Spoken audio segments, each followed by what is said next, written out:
வணக்கம் ஃப்ரெண்ட்ஸ், இன்றைக்கி நம்ம என்ன வீடியோ பார்க்க போகிறோம்னா ஈவினிங் 6 மணிக்கு நான் ஸ்டார்ட் பண்ணியிருக்கேன். இதுலேருந்து எப்போ வந்து விளாக் முடியும்னு எனக்கு தெரியாது. ஸோ நீங்கள் வந்து மிஸ் பண்ணாமல் பாருங்கள், அப்போ தான் விளாகில் என்னென்ன இருக்குதுன்னு தெரியும். இப்போ ஈவினிங் ஒரு 6 மணி போல் நான் இப்போ வந்து ஷூட் பண்ண ஆரம்பிச்சிருக்கேன். நம்ம வீட்டோட முன்னாடி சைடு வியூ பாருங்கள். ஸோ மாடு ஆடெல்லாம் மேய்ஞ்சிட்டு வீட்டுக்கு போகிற டைமு. ஸோ எவ்வளோ அமைதியான ஒரு சூழ்நிலையில் இருக்குது பாருங்கள். நம்மளுடைய வீட்டுக்கும் ஃப்ரண்ட்டில் நம்ம ஸ்ட்ரீட் இப்படி தான் இருக்கும். நீங்கள் நிறையா வீடியோஸில் பார்த்துருப்பீங்க. இப்போ நான் எங்கே போயிட்டுருக்கேன்னு பார்த்தீங்கன்னா பேக் சைட் போகிறதுக்காக நான் வந்திருக்கேன். மாடுலாம் பாருங்கள், சாணம் அப்படியே ரோட்லேயே போட்டுட்டு போயிடுச்சு. ஆக்சுவலி இதை எடுத்து வந்து வீட்டில் வாசலில் கரைச்சி போகிறதுக்கு எடுத்து வந்து எல்லாம் மோஸ்ட்லி வந்து ஸ்ட்ரீட்டில் உள்ளவங்க எடுத்து வைப்பாங்க. நம்ம இப்போ எங்கே போயிட்டுருக்கோன்னு பார்த்தீங்கன்னா நம்ம வீட்டுக்கு சைடில் இருக்கிற முருங்கைக்கீரையை பறிக்கிறதுக்கு தான் நான் இப்போ இங்கேருந்து போயிட்டுருக்கேன். ஆக்சுவலி வழியே இல்லை. இந்த சைடில் இருக்கிற முருங்கை மரம், அவத்தி மரம் எல்லாமே நான் வச்சது தான். இது எல்லாமே நம்ம இடம். இதுலேருந்து 2 ஏக்கர் பார்த்திங்கன்னா நம்மளோட சொந்த வயல் தான். என்எல்சிக்காரங்க பார்த்திங்கன்னா அவங்க ஆக்கிரமிப்பு பண்ணிட்டதுனால நம்மளால் வந்து இங்கே பயிர் வைக்க முடியல இந்த 1 இயராக. இதுக்கு முன்னாடி நான் நிறையா வந்து பயிர் வச்சுட்டு இருந்தேன், அறுவடை பண்ணிகிட்டு இருந்தேன். அந்த வீடியோஸ்லாம் பார்த்திங்கன்னா பழைய சைபர் தமிழ்ச்சி சேனலில் நான் போட்டிருக்கேன். பட் அந்த சேனலில் நான் வந்து இப்போ ரன் பண்ணலை. இப்போ நான் ஸ்ரீ சைபர் தமிழ்ச்சி சேனல் தான் ரன் பண்ணிகிட்ருக்கேன். ஸோ இதில் இதுக்கப்புறம் உங்களுக்கு டெய்லி விளாக் வரும். இது என்ன செடின்னு பார்த்தீங்கன்னா சொனக்காசல் செடின்னு நாங்கள் சொல்லுவோம். அதில் போயிட்டு நம்ம வந்து டச் பண்ணிட்டோன்னா நம்ம மேலே வந்து அரின்னு அரிக்க ஆரம்பித்து தண்டிச்சிரும். அந்த தண்டிப்பு இருக்கும்போது நாங்கள் என்ன பண்ணுவோம்னா மண் அள்ளி போட்டு தீப்போம், இல்லைன்னா சாம்பல் அள்ளி வச்சு நல்லா தீச்சு அந்த அரிப்பு போகிறதுக்காக நாங்கள் அதை தான் செய்வோம். பட் அதில் போயிட்டு நம்ம கையை வச்சிட்டோம்னா கண்டிப்பாக சொனக்காசல் தழைன்னு சொல்லுவோம். நல்லா அரித்து நல்லா புண்ணாயிடும் அந்த இடம். ஸோ இங்கேருந்து தர்ஷன் என்ன சொல்கிறான்னா, அம்மா நீங்கள் மட்டும் எப்படி அங்கே போனீங்க, நானும் அங்கே வரேன்னு சொல்லிட்டு இருந்தேன். ஸோ நம்ம வீட்டுக்கு சைடில் நம்ம வந்து இப்போ வந்துட்டோம். இங்கே எவ்வளோ அழகாக மாடெல்லாம் மேய்ஞ்சிட்ருக்கு பாருங்கள். நம்ம வீட்டுக்கு பின்னாடி நம்ம வயலில் தான் மாடெல்லாம் மேய்ஞ்சிட்ருக்கு. ஆனால் அதெல்லாம் நம்ம மாடு கிடையாது, நம்ம ஸ்ட்ரீட்டில் உள்ளவங்களுடைய மாடுன்னு. இப்போ அறுவடை இல்லாததுனால மாடு மேய்ச்சலுக்கு வயல்லாம் யூஸ் ஆகுது. ஏன்னா மழை பெஞ்சு அந்த மழை தண்ணியில் பில்லுலாம் நல்லா வளர்ந்து சூப்பராக மாட்டுக்கு வந்து நல்ல ஒரு சாப்பாடு வந்து கிடைக்கிது. தர்ஷன் அங்கே நின்றுட்டுருக்கான். ஸோ அங்கேருந்து பாருங்கள் அவத்தி மரம் பாருங்கள், அகத்திக்கீரைன்னு சொல்லுவோம்ல, அகத்திக்கீரை. ஸோ அந்த மரம் இங்கேயும் வச்சுருக்கேன், அங்கேயும் நான் வச்சுருக்கேன். இங்கேருந்து விதையை எடுத்துகிட்டு போய் அங்கே ஊனி வச்சுருந்தேன். 2 செடி வந்து மரமாயிடுச்சு அந்த சைடும். நம்ம ஊர்லலாம் பார்த்திங்கன்னா நம்ம வீட்டில் பறிக்க தான் வருவாங்க. அகத்திக்கீரை நம்ம ஊரில் வந்து என்னோடய வீட்டில் தான் மோஸ்ட்லி அதிகமாக இருக்குது, வேறு யார் வீட்லேயும் கிடையாது. இப்போ நம்ம முருங்கைக்காயெலாம் வந்து பிஞ்சியாக இருக்குது. அந்த கொல்லை சைடு பார்த்திங்கன்னா முருங்கைக்காயெலாம் முத்தி போயிருக்கு. கீழே வந்து ஒரே ஒலையாக இருக்கிறதுனால என்னால் போயிட்டு பறிக்க முடியல. அந்த சைடில் இருக்குது பாருங்கள், பார்க்கும்போது தெரியும் உங்களுக்கு, கீழ் சைடில் இருக்குது. இப்போ நான் இங்கே எதுக்கு வந்திருக்கேன்னா முருங்கை கீரை பறிக்கிறதுக்காக வந்திருக்கிறேன். எனக்கு கொஞ்சம் கீரை கிடைச்சா போதும், ஏன்னா ராகி அடை சுடலான்ட்டு அதுக்காக நான் பறிக்க வந்திருக்கேன். அதில் நம்ம முருங்கைக்கீரை போட்டு சுட்டால் இன்னும் நல்லா டேஸ்ட் வரும்.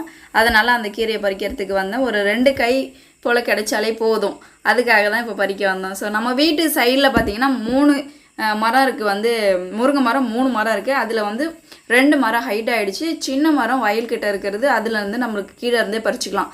தர்ஷன் வந்து செப்பலை போட்டுட்டு இங்கே வந்துட்டான். ஏன்டா இங்கே வந்த அப்படின்னு நான் கேட்கும்போது சும்மா தான் அம்மா வந்தேன் அப்படின்னு சொல்லிட்டு இருந்தான். சரிடா நீ வந்துட்ட, சொனக்காசல் தழை இருக்குது, அது வந்து காலில் ஒத்திக்காத, அப்புறம் அரிக்க ஆரம்பிச்சிடும், நீ அழுவாடான்னு சொன்னேன். எங்கம்மா இருக்குது, அங்கே இருக்குங்களா இங்கே இருக்குங்களான்னு கேட்டான். அங்கே தாண்டா இருக்குன்னு சொன்னேன். சரி நீ வந்தது தான் வந்துட்டு, நான் உனக்கு முருங்கைக்கீரை பறித்து தரேன், நீ கையிலே வச்சுட்டு நில்லுடா அப்படின்னு சொல்லிட்டு நான் அவனுக்கு வந்து முருங்கைக்கீரையெல்லாம் பறித்து அவன் கையில் கொடுத்துட்ருக்கேன். அவன் என்ன செய்கிறான்னா மாரியம்மா சாங்குக்கு அந்த கீரையை வச்சுட்டு வேப்பந்தழையை வச்சுட்டு டான்ஸ் ஆடுற மாதிரி அவன் ஆடிட்டு இருக்கான். ஸோ இப்போ இருக்கிற சின்ன சின்ன கிளைகளில் தான் எனக்கு அந்த கீரையே கிடச்சிருக்கு. பெரிய பெரிய கிளைகளில் வந்து எனக்கு கீரை கிடைக்கல. இப்போ தான் வந்து கொஞ்சம் கொஞ்சம் வந்து பச்சையாக வளர ஆரம்பிச்சிருக்கு. இதுக்கப்புறம் தான் முருங்கைக்கீரை வந்து சீசன் இப்போ தான் நினைக்கிறேன். இவ்வளோ நாளாக பட்டு போய் இருந்துச்சு மரம், இப்போ தான் சின்ன சின்ன கிளைகளாக வந்து வளர ஆரம்பிச்சிருக்கு. இதுக்கப்புறம் நல்லா வந்து கீரைகள் வந்து அடர்த்தியாக ஆகிறதுக்கு வாய்ப்பு இருக்குது. மழை சீசன் வந்து இப்போ ஸ்டார்ட் ஆக போகுது. ஏதோ என்னால் முடிஞ்ச அளவு எங்கெங்கே இருந்துச்சோ அங்கங்கே நான் வந்து பறிக்க ஆரம்பிச்சிட்டேன். அவனை பாருங்கள், வாயில் 1 2 கையில் 1 வச்சுட்டு டான்ஸ் ஆடிட்டு நிற்கிறான். நீ வச்சிருந்த வரைக்கும் போதுண்டா தர்ஷன், என் கையில் கொடுத்துட்டு நீ வீட்டுக்கு போடா அப்படின்னு நான் சொல்லிட்டேன். அதுக்கப்புறம் நான் அந்த கீரையை நானே வாங்கி சைடில் கீழே வச்சுட்டு ஸோ என்னால் முடிஞ்ச அளவு பறிக்கிறத நான் பறிச்சுட்டு எப்படி முருங்கைக்காயை எப்படி பறிக்கலான்னு சொல்லி யோசிச்சுட்டே இருந்தேன். சரி இந்த சைடில் போய் பறிக்கலாமா அப்படின்னு சொல்லிட்டு அந்த சைடில் போய் பார்த்தாலும் அந்த சைடு வந்து ஒலை தண்ணியாக தான் இருக்குது. நம்ம இறங்கினோன்னா கண்டிப்பாக நம்ம வந்து டேமேஜ் ஆகிடுவோம். அதனால் வேணாம்பான்னு சைட்லேயே நின்றுட்டு கீரையை மட்டும் பறிச்சுட்டு வீட்டுக்கு போயிடலாம் அப்படின்ட்டு யோசிச்சுக்கிட்டே பார்க்குறேன் எந்த சைடில் இருக்குது அப்படின்ட்டு. பார்த்து சுற்றிலையும் பார்த்துட்டேன், பறிக்க முடியல. ஓகே கீரையை மட்டும் பறிச்சுட்டு போயிடலான்ட்டு அப்படியே வந்து ஒரு விசிட் பார்த்துட்டே இருக்கிறேன். கீழே இருந்த சின்ன சின்ன இலைகள் இருந்த கீரையெல்லாம் பறிச்சுட்டேன். கொஞ்சம் இறங்கி போயிட்டு வயலில் இருக்கிற கீரையும் கொஞ்சம் எட்டி பறிச்சுட்டேன். நமக்கு வந்து எவ்வளோ நம்ம வந்து ராகி மாவு போடுவோமோ அவ்வளோக்கும் வந்து கீரையும் கொஞ்சம் நிறையா சேர்த்தோம்னா இன்னும் டேஸ்ட்டு நல்லாயிருக்கும். அதனால் முடிஞ்ச வரைக்கும் பறிக்க முடிஞ்சதை கையாலே பறிச்சுட்டேன். தர்ஷன் என்ன சொன்னான்னா, நான் வீட்டுக்கு போகிறோமான்னு சொன்னான். சரி போடா, அந்த வழியாகவே போடான்னு சொன்னேன். அந்த வழியாக பாருங்கள், அவன் மட்டும் போகலாம், என்னால் போக முடியாது. அவன் நல்லா சின்ன பையனாக இருக்கிறதுனால அந்த கேட்டை வந்து ஓப்பன் பண்ணிவிட்டு அந்த வழியாக ஏறி உள்ளே போயிட்டான். சரி ஓகே, சேஃபாக உள்ளே போயிட்டு. ஏன்னா இந்த சைட்லாம் பார்த்திங்கன்னா சாரை பாம்பு, தண்ணி பாம்பு, நிறைய பாம்புலாம் இங்கே வந்து மேய்ஞ்சிட்ருக்கு. சரி இது பார்த்திங்கன்னா எருக்கம்பூ. இந்த எருக்கம்பூவில் வந்து வெடிக்கும் பாருங்கள். ஸோ அந்த மாதிரி நான் வந்து அழுத்தி பார்த்தேன். சூப்பராக வெடிக்கிற மாதிரி சவுண்டு கேட்டுது. அது கொஞ்சம் நேரம் அது கூட வந்து ஃபன் பண்ணிட்டு நின்றுருந்தேன். அப்படி இன்னும் ரவுண்டு கீரை இருக்கா, சரி முருங்கைக்கீரை கீரை இருக்கா அப்படின்னு பறிச்சுட்டு ஒரு கை நிறைய வந்துடுச்சு. இந்த கீரையே போதும், இதுக்கப்புறம் அங்கே கீரையும் இல்லை, கீரை நம்ம ஏதாச்சும் கழுவி எடுத்து அடித்தாதான் நம்ம பறிக்க முடியும். சரி கையால் நமக்கு இவ்வளோக்கு கிடச்சிருக்கு போதும்ன்ட்டு நான் எடுத்துக்கிட்டு நம்ம வாசலுக்கு வந்துட்டேன். நம்ம ஸ்ட்ரீட்லாம் பாருங்கள், ஈவினிங் டைமில் எவ்வளோ சூப்பராக இருக்குது பாருங்கள். ஆனால் சிட்டிக்கு போயிட்டேன்னா இந்த மாதிரி வந்து ஒரு இயற்கையான லைஃப் வந்து அங்கே கிடைக்காது. நான் அங்கே வீட்டுக்கு போயிட்டு குடி போயிட்டு அதுக்கப்புறம் தான் நான் செடி மரங்கள்லாம் வச்சு வளர்க்கணும். ஆக்சுவலி மரம் வளர்க்க முடியாது, சின்ன சின்ன செடிகள் தான் வச்சு என்னால் வளர்க்க முடியும். அதில் தான் வச்சு நான் மேனேஜ் பண்ண முடியும். இப்போ பாருங்கள், நம்ம வீட்டுக்கு முன்னாடி வந்து அறுவடை பண்ணியிருக்கிறாங்க. சூப்பராக இருக்குது, அறுவடை பண்ணிட்டாங்க. அந்த வைக்கெல்லாம் இன்னும் சுருட்டலை. நம்ம ஈவினிங் டைமில் வந்து கோழி பில்லு அறுத்துட்டு போகிறாங்க. ஸோ எவ்வளோ சூப்பராக இருக்குது பாருங்கள். இப்போ நான் வந்து முருங்கைக்கீரையெல்லாம் பறிச்சுட்டு நான் வந்துட்டேன். வாசலில் பார்த்திங்கன்னா தண்ணிலாம் சூப்பராக அடித்து விட்டேன். புழுதி பறக்கக்கூடாதுன்னு வந்து நான் ஈவினிங் டைமில் தண்ணி அடித்து விடுவேன். இப்போ ஒரு 6:30 மணி போல் ஆயிடுச்சு. இந்த கீரையை பறிச்சுட்டு இப்போ வந்து இந்த பெட்டி மேலே வச்சு தான் நான் இப்போ வந்து க்ளீன் பண்ண போகிறேன். ஃபுல்லாக வந்து கீரையை தனியாக, அந்த குச்சி தனியாக நான் எடுத்துடணும். கீரையை வந்து ஆஞ்சி தனியாக நான் இப்போ வச்சிடணும்.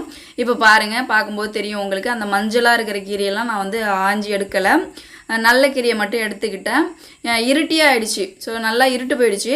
இதுக்கப்புறம் வந்து கொஞ்சம் ஆனியன்லாம் இருந்துச்சு. காலையில் வந்து நம்மளால் எழுந்து செய்ய முடியாது வேகமானு. இப்போவே ஆனியன்லாம் உரிச்சி வச்சிடலான்ட்டு ஃப்ரிட்ஜில் வச்சிடலான்ட்டு நான் இப்போ வந்து ஆனியனை உரிக்கிறதுக்கு எடுத்துகிட்டு வந்து வச்சுருக்கேன்.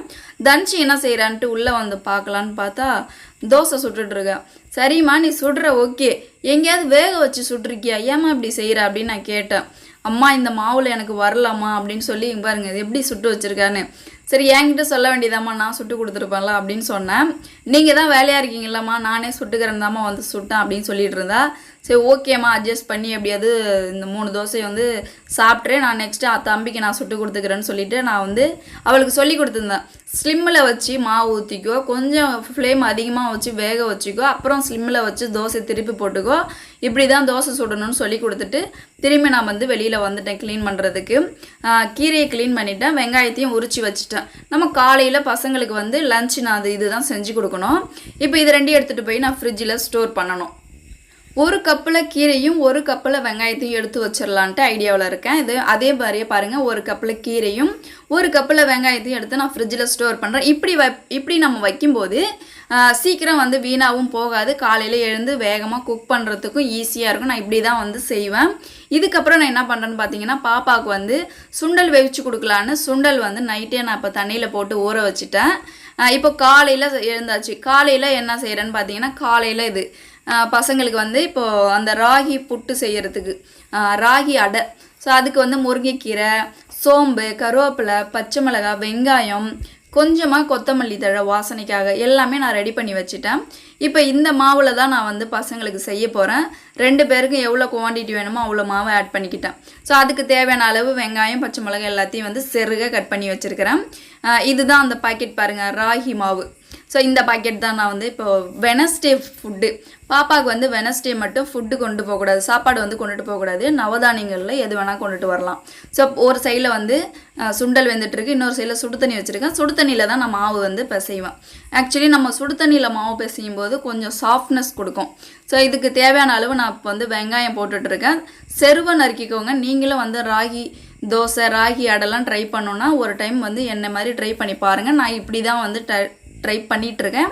சரி எங்கள் அம்மா பார்த்தீங்கன்னா இப்படி தான் செய்வாங்க, அதனால் அம்மாவை பார்த்து தான் நான் கற்றுக்கிட்டேன். ஸோ கொத்தமல்லி தழை வந்து வாசனைக்காக போடுறேன், கருவேப்பிலையும் கொஞ்சம் ஹெல்த்திக்காக போடுறேன். ஸோ கருவேப்பிலை சாப்பிட்டா கொஞ்சம் ஹெல்த்து தானே. சில பேர் கருவேப்பிலை போட மாட்டாங்க, ஏன்னா முருங்கைக்கீரை தானே இருக்குது, ஏன் கருவேப்பிலை போடணுன்னு போட மாட்டாங்க. நான் இப்போ வந்து கருவேப்பிலை ஆட் பண்ணியிருக்கேன், அதுக்கு தேவையான அளவு பச்சை மிளகாய் ஆட் பண்ணியிருக்கேன். இப்போ இதில் வந்து கொஞ்சம் கருவேப்பிலை, கொத்தமல்லி, வெங்காயம், பச்சை மிளகாலாம் கொஞ்சம் வச்சுருக்கேன். ஏன் வச்சுருக்கேன்னு பார்த்தீங்கன்னா, சுண்டல் வெந்துட்டுருக்கு பார்த்தீங்களா, அந்த சுண்டல் தாளிப்புக்காக நான் வச்சுருக்கேன். இப்போ கொஞ்சமாக பெருஞ்சீரகமும் நான் ஆட் பண்ணியிருக்கிறேன். இதில் நீங்கள் வந்து இஞ்சியும் கொஞ்சமாக பூண்டும் நீங்கள் வந்து தட்டி போட்டுக்கலாம். நான் அது போடலை, சால்ட்டு நான் ஆல்ரெடி போட்டு நான் மாவு பிசைஞ்சு வச்சுட்டேன். நைட்டு ரெடி பண்ணி வச்சுருந்தேன் முருங்கைக்கீரையை நான் இப்போ எடுத்து வந்து ராகி மாவில் ஆட் பண்ணியிருக்கேன். ஆட் பண்ணி இப்போ வந்து நம்ம சுடு தண்ணி வச்சுருக்கோம் பார்த்தீங்களா, அந்த சுடு தண்ணியிலேருந்து ஃபஸ்ட்டு எல்லாத்தையும் மிக்ஸ் பண்ணிவிட்டு கொஞ்சம் கொஞ்சமாக தண்ணி ஆட் பண்ணி நான் வந்து பக்குவமாக பிசைஞ்சு எடுத்துக்கிட்டேன். இது ஆக்சுவலி நம்ம வந்து நிறைய தண்ணி ஊற்றி குழப்பாக நம்ம போக வைக்கக்கூடாது. இதை கெட்டி பதமாக எடுத்து தான் நம்ம வந்து ரெடி பண்ணணும். ஆக்சுவலி இதை வந்து நான் தோசைக்கல்லில் போடுவேன்னு பார்த்தீங்கன்னா, இதை வந்து ஒரு ஷேப்பிங், இந்த ஷேப்பில் தான் நம்ம இருக்கணும் அப்படின்னு சொல்லிட்டு ஒரு ஷேப்பிங்கில் நான் எடுத்துட்டேன். உருண்டை மாதிரி பிடிச்சி வச்சுட்டேன். இப்போ அந்த சுண்டலும் வேக வச்சுட்டேன். இதுக்கப்புறம் வந்து சுண்டல் வந்து தாளிக்க போகிறோம். தாளிப்பு கொடுத்துட்டு தான் நான் வந்து ராகி வந்து அடை செய்ய போகிறேன். இந்த தாளிப்புக்கு என்னென்ன கொடுத்துருக்கேன்னு பார்த்தீங்கன்னா, எண்ணெய், கடுகு, கருவேப்பிலை, வெங்காயம், பச்சை மிளகாய் இவ்வளோ தான் கொடுத்துருக்கேன். இப்போ நான் வந்து தோசைக்கல்லை வச்சுட்டேன். இப்போ ஒரு பிளேட் வச்சு அது மேலே ஒரு இட்லி துணி இருக்கு பாருங்கள், அந்த இட்லி துணியை வந்து தண்ணியில் வந்து நல்லா நனைச்சி புழிஞ்சி அந்த பிளேட் மேலே வச்சு நம்ம உருண்டை பிடிச்சி வச்சுருக்கிற ராகி அடையை அது மேலே வச்சு தண்ணி தொட்டு பக்குவமாக நம்ம வந்து மெலிசாக தட்டி வச்சுக்கணும். அது நீங்கள் வந்து கையோடு எடுக்கும்போது வராது, துணியோடு நம்ம கையில் வச்சு அந்த அடையை வந்து கையில் வச்சு அதுக்கப்புறம் தோசைக்கல்லில் போடும்போது சூப்பராக வரும். ஸோ இந்த மாதிரி தான் நான் வந்து ராகி அடையை இன்றைக்கி வந்து நான் செஞ்சுருக்கேன். நிறைய வீடியோஸ்லாம் பார்த்துருப்பீங்க, பட் ராகி அடை வந்து இந்த டைம் தான் நான் ஃபஸ்ட் டைம் வந்து வீடியோஸில் காமிச்சிருக்கேன். நிறைய டைம் நான் செஞ்சுருக்கேன். ஸோ ஹெல்த்தியான ஃபுட்டு ஒன்று. காலையில் பிரேக்ஃபாஸ்ட்டு கிடையாது பசங்களுக்கு, மதியம் லஞ்சுக்கு தான். பட் பிரேக்ஃபாஸ்ட்டுக்கும் சாப்பிட்டுட்டு தான் போனாங்க. பாப்பாவுக்கு வந்து வெனஸ்டே ஃபுட்டுங்கிறதுனால நவதானியங்கள் மட்டும்தான் கொண்டு வர சொல்லியிருக்கிறாங்க. நவதானியம் ஃபுட்டு, சாப்பாடு கிடையாது, இட்லி தோசை கிடையாது, அந்த மாதிரிலாம் கொண்டு வரக்கூடாது. சுண்டல், முட்டை, கேழ்வரகு, கோதுமை, ஸோ இந்த மாதிரி ஐட்டம் தான் கொண்டு வர சொல்லியிருக்கிறாங்க. கோதுமையில் வந்து புட்டு மாதிரி தான் செஞ்சு கொடுக்க சொல்லியிருக்கிறாங்க. இதுக்கப்புறம் 2 பேருக்குமே பார்த்தீங்கன்னா இப்போ வந்து நான் சுண்டல்லாம் எடுத்து வச்சுட்டேன். இப்போ வந்து 2 பேருக்கும் பாக்ஸுக்கு வந்து நம்ம ராகி அடையும் இப்போ எடுத்து வச்சுருக்கிறேன் பாருங்கள். ஸோ 2 பேருக்குமே வந்து ராகி அடையும் ஒரு கப்பில் வந்து சுண்டல், வெவிச்ச சுண்டலை தாளித்து சூப்பராக வச்சுட்டேன். நல்லா இருந்துச்சு, சாப்பிட்டு பார்த்து சொன்னாங்க நல்லா இருந்துச்சு அப்படின்னு சொன்னாங்க. அதுக்கப்புறம் வந்து காலையில் சாப்பிட்றதுக்கு தர்ஷனுக்கு வந்து தோசை. பாப்பா வந்து ராகி அடை சாப்பிட்டுட்டா, தம்பி வந்து நான் தோசை தான் சாப்பிடுவேன்னு சொல்லிவிட்டு அவன் தோசை கேட்டிருந்தான். அதனால் அவனுக்கு வந்து 2 தோசை வந்து ஊற்றி கொடுத்துருந்தான். அடுத்து பார்த்தீங்கன்னா இப்போ இவங்க லஞ்ச் பாக்ஸில் எல்லாத்தையும் லஞ்சு நான் எடுத்து வைக்கணும். அதனால் 2 பேருடைய லஞ்ச் பாக்ஸை நான் இப்போ எடுத்துகிட்டு வந்து வச்சுருக்கிறேன். லஞ்ச் கூடையில் லஞ்ச் பாக்ஸை எடுத்து வைக்கிறதுக்கு. பாப்பா வந்து சாப்பிட்டுட்ருக்கா, ராகி அடையை வந்து நின்றுட்டே தான் சாப்பிட்டுட்ருக்கா. தம்பியும் வந்து தோசை சாப்பிட்டுட்ருக்கான். இப்போ 2 பேர் லஞ்ச் பாக்ஸை எடுத்து வச்சுட்டேன். இப்போ வந்து கிளம்பிட்டாங்க, வேன் வர டைம் ஆகிடுச்சு. 2 பேரும் வந்து இப்போது வேன் ஏறத்துக்கு வந்துட்டாங்க. ஸோ இன்றைக்கி வந்து வெனஸ்டே ஃபுட்டு வந்து ராகி அடையும் வெள்ளை சுண்டலை தாளித்து வெள்ளை சுண்டலும் ராகி அடையும் தான் நான் செஞ்சுருந்தேன். மார்னிங் பிரேக்ஃபாஸ்ட்டுக்கு பாப்பா இதான் சாப்பிட்டுட்டா, தம்பி தோசை சாப்பிட்டுட்டான். ஸோ இவங்களுடைய இன்றைக்கான பிரேக்ஃபாஸ்ட்டும் லஞ்சும் இதுதான் நான் செஞ்சுருந்தேன். இதுக்கப்புறம் இப்போ வந்து வேன் வர டைம் ஆகிடுச்சு. அவங்களோட லஞ்ச் பேக்லாம் பார்த்திங்கன்னா அங்கே தான் வழியில் வச்சுருக்குறாங்க. இப்போ வந்து மழைலாம் கிடையாது அதிகமாக. ஸோ நம்மளோட வீட்டுடைய முன்னாடி கிளைமேட்லாம் பாருங்கள் எவ்வளோ சூப்பராக வெயில் அடிக்குது. காலையிலே வந்து எவ்வளோ வெயில் அடிக்குது பாருங்கள். பசங்க இப்போ ஸ்கூல் அனுப்பி விட்டதுக்கப்புறம் என்னுடைய வந்து ரொட்டீன் ஒர்க்கு ஸ்டார்ட் ஆகிடுச்சு. என்ன ஒர்க்குன்னு பார்த்தீங்கன்னா, அவங்க அப்படியே வச்சுட்டு போனால் பிளேட்டு, தண்ணி பாக்ஸு, இந்த பாத்திரத்தை தான் உங்களுக்கு சுடு தண்ணி வச்சுருந்தேன். சுடு தண்ணி, பவுடர் அடித்தது, பொட்டு வச்சது எல்லாமே அப்படியே போட்டு போயிட்டாங்க. இதை எல்லாத்தையும் எடுத்து நம்ம வந்து வாஷ் பண்ணுறதுக்கு வாஷ் பண்ணுற இடத்துல கொண்டு போயிட்டு வச்சுட்டு பாத்திரம்லாம் விளக்கணும். இவங்க ஸ்கூல் போனதுக்கப்புறம் தான் நான் பாத்திரமே விளக்குவேன். நிறைய வீடியோஸில் நீங்கள் வந்து பார்த்துருப்பீங்க. இப்போ இவ்வளோ பாத்திரத்தையும் நான் விளக்கணும். அடுத்து என்ன ஒர்க் இருக்குன்னா, பசங்களுக்கு காலையில் செஞ்சு கொடுத்து போக மீதி 4 அடை இருக்குது. அந்த அடையை வந்து நான் போடணும். அதுக்கப்புறம் தான் அவங்களுக்கு தேவையானது மட்டும்தான் நான் செஞ்சேன். அங்கேயே நின்றுட்டு இருந்தால் வேன் போயிடும், என்னால் பசங்களை ரெடி பண்ண முடியாதுன்னு அதை அப்படியே அங்கே பாதியிலே வச்சுட்டு வந்துட்டேன் கிச்சனில். இப்போ பாருங்கள், இப்போ வந்து வீடெல்லாம் பெருக்கிட்டேன். அந்த அடையும் பார்த்திங்கன்னா 4 அடையை போட்டு எடுத்துட்டேன். இப்போ வந்து வாஷிங் மிஷினில் துணியும் வந்து துவைச்சிட்டேன், பாத்திரத்தையும் விளக்கிட்டேன்.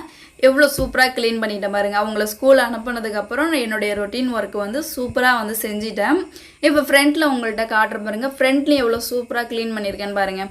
க்ளீன் பண்ணது இல்லாமல் வாஷ் பண்ண துணி எல்லாத்தையுமே வந்து காய வச்சுட்டேன். எவ்வளோ சூப்பராக இருக்குது பாருங்கள். ஸோ என்னோடய டெய்லி ரொட்டீன் ஒர்க்கு தான். ஸோ இந்த டே வந்து வெனஸ்டே எடுத்த வீடியோ. ஸோ இந்த வீடியோ உங்களுக்கு பிடிக்குன்னு நினைக்கிறேன். பிடிச்சிருந்துச்சுன்னா ஒரு லைக் பண்ணுங்கள், ஒரு கமெண்ட்டை போடுங்க. நீங்கள் என்னோடய சேனல் ஃபஸ்ட் டைம் பார்க்குறீங்கன்னா சேனலை சப்ஸ்கிரைப் பண்ணிவிட்டு பாருங்கள். தேங்க்யூ.